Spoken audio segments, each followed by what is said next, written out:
याद रखिएगा, जिस कौम के अफराद से सही फिक्र और सही अमल की सलाहियत खत्म हो जाती है, वो कौम जवाल के दलदल में धंस जाती है। इकबाल ने बहुत पहले कहा था, कुव्वते फिक्र व अमल पहले फना होती है, तब किसी कौम की शौकत पे जवाल आता है। दुनिया के अंदर वो कौमें जिनके अफराद अपने समाज के लिए सही फैसला नहीं करती, दुनिया की वो कौमें जिनके अफराद अपनी जिम्मेदारी को महसूस नहीं करते, उन कौमों को सफ़े हस्ती से मिटा दिया जाता है। तारीख के सुनहरे औराक पर ऐसी कौमों के सुनहरे तज़किरे नहीं लिखे जाते, और जिन कौमों के अफराद मुश्किल हालात में सही फैसला करने की सलाहियत रखते हो, ऐसी कौमें हर मुश्किल हालात से अपने समाज को निकाल ले जाती है। आज के हालात जो इस वक्त कुछ नफरत के पुजारियों की तरफ से आपके वतन अजीज में पैदा करने की कोशिश की जा रही है, ये कोई नई चीज नहीं है। आपने सुना, मुख्तलिफ बिल लाकर आपने पढ़ा, मुख्तलिफ कवानीन के जरिए आपके मजहबी तशख्खुस को, आपके इस्लामिक आइडेंटिटी को खत्म करने की कोशिश की जा रही है। चाहे वो औकाफ का मसला हो, चाहे वो मसाजिद के तहफ़्फ़ुज़ का मसला हो, चाहे वो यूनिफॉर्म सिविल कोड का मसला हो, चाहे वो NRC का मसला हो, वो कोई भी मसला हो, इस तरह की तमाम तर पॉलिसियों के जरिए से इस मुल्क के अंदर अहले ईमान के ईमान का इम्तिहान लिया जा रहा है। मेरे भाइयों, एक इस्लाम के तारीख के मुताला करने वाले तालिब इल्म की हैसियत से जब इस मुल्क के अंदर इस तरह के हालात पैदा हो रहे हैं, मैं आपको कहता हूं कि ये कोई नई चीज नहीं है। इस मिल्लत पर, मुसलमानाने आलम पर, पूरी इंसानियत की तारीख में इससे बुरे और बदतर हालात पैदा हो चुके हैं। अब याद कीजिए, कुरान करीम ने तज़किरा किया और बड़ा खूबसूरत तज़किरा किया कि अल्लाह के मुक़द्दस अंबिया जो इंसानियत में सबसे बेहतर होते थे, जब वो कौम में आते थे, जब वो नबी दुनिया के अंदर मबऊस किए जाते थे, दीन लेकर, शरीयत लेकर, पूरी मानवता की कामयाबी का पैगाम लेकर, तो उस समाज के लोग ये कहते थे, वमा अरसलना फी क़रियतिन मिन नज़ीरिन इल्ला क़ाला मुतरफूहा इन्ना बिमा उरसिलतुम बिही काफ़िरून। हमने जब किसी बस्ती में नबी को भेजा, रसूल को भेजा, जब किसी सोसाइटी में अपने मैसेंजर को, अपने पैगंबर को भेजा, तो उस समाज के खुशहाल लोगों ने ये कहा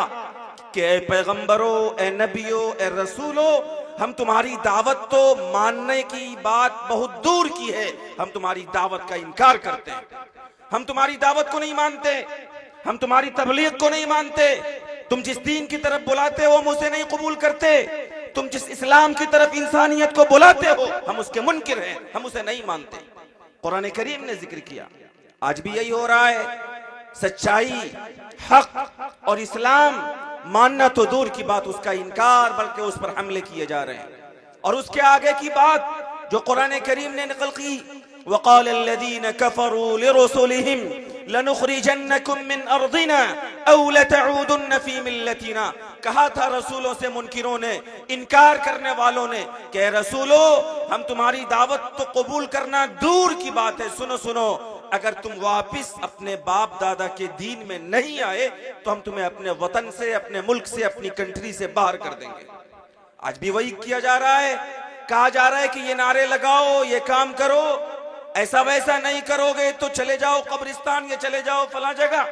मेरे भाइयों, कुरान करीम ने कहा कि यही बात रसूलों से कही गई, यही बात नबियों से कही गई, यही बात पैगंबरों से कही गई, लेकिन जब मुनकिरों ने, इनकार करने वालों ने यह बात नबियों से कही, तो अल्लाह ने, जो इस पूरे संसार का मालिक है, जिसका कंट्रोल पूरी कायनात पर है, अला लहुल खल्क़ु व लहुल अम्र, पूरी कायनात उसकी है, पूरी मखलूक उसकी है, पूरा संसार उसका है, ये आसमान और जमीन उसकी, ये सारी मखलूक उसकी, और इस पर हुकूमत, इस पर कंट्रोल, इस पर फैसला, इस पर तमाम तर तसर्रुफात का मालिक सिर्फ वही एक अल्लाह है। उस अल्लाह ने उन नाजुक हालात में जबकि नबियों को धमकाया जा रहा था, यह बात कही, औहा इलैहिम रब्बुहुम लनुहलिकन्न ज़ालिमीन, आपको डरने की, घबराने की जरूरत नहीं है, हम जालिमों को हलाक कर देंगे। वलनुस्किनन्नकुमुल अर्ज़ मिन बअदिहिम, और उनको हलाक करने के बाद इस जमीन पर इज्जत के साथ हम आपको बसाएंगे।